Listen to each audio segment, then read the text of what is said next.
Like in class 11, I hope you all remember that in class 11 we had studied how equilibrium price is determined through market forces of demand and supply. Here also we will study how equilibrium price of foreign exchange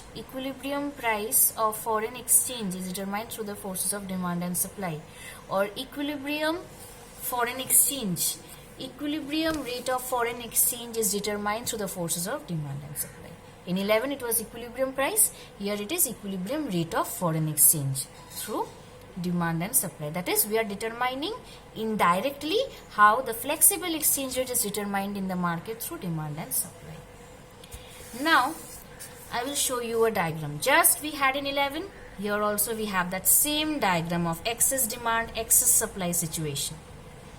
Okay, see, hope you all can see the diagram. See the demand curve, that is a downward sloping demand curve, and the upward sloping supply curve. These two curves are intersecting at this E point. Corresponding to E point, R is the equilibrium rate of exchange, and this is the equilibrium rate at which the foreign exchange is given. See, the quantity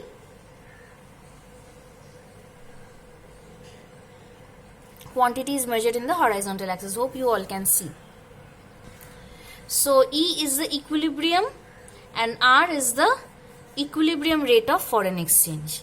E is the equilibrium where the demand and supply is intersecting, and this R is the equilibrium rate of foreign exchange.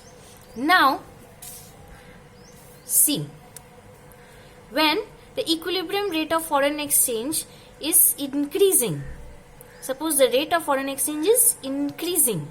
So when the rate of foreign exchange will increase from R to R2, what is happening? There will be excess supply. So what does happen in excess supply? When the supply is excess, but the demand is not up to that manner. With excess supply, what will happen? The price will fall down. With excess supply, the price will fall down.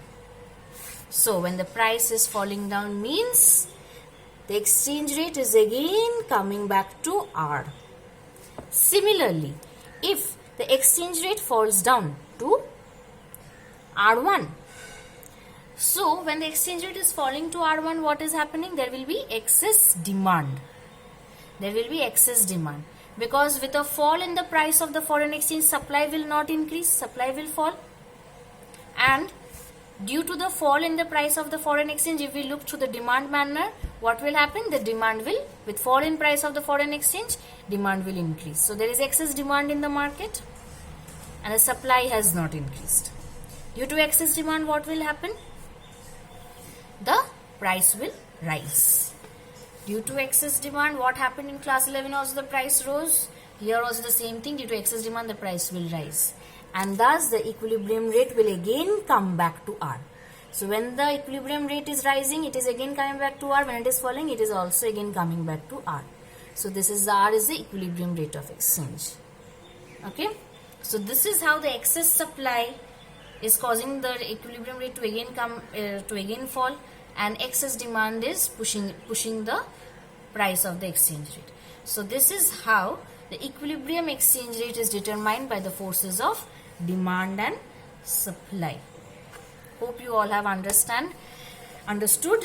Next, in the next week we will go to the last part of the chapter. Thank you.